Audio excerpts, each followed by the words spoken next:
Well, that's what I was getting at. I mean, the issue of policy is front and center for voters. So you've got this impeachment inquiry formalized this week. If you've got some members of Congress who decide they don't want to vote for an impeachment inquiry of Joe Biden, putting the corruption aside, just simple on policy, a wide open border, a foreign policy disaster with the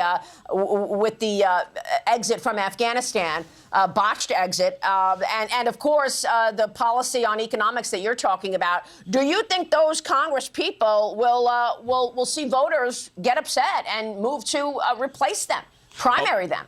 Look, well, first of all, I can't speak to those colleagues. What I will say is that we just had a vote a week ago where we expelled George Santos. Now, I did not vote to expel George. I felt George should have had his day in court.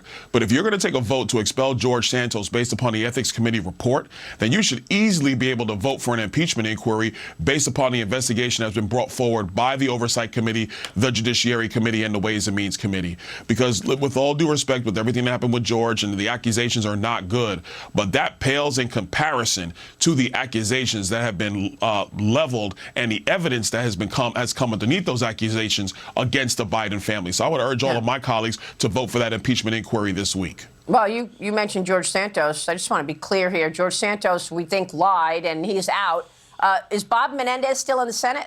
He sure is, Maria, and that's one of the reasons why I did not vote for the expulsion of George Santos is because the precedent had been that either you were in the Confederate Army or you were convicted in a court of law. That did not happen to George. So if the new standard is allegations and ethics complaints, then Bob Menendez needs to go.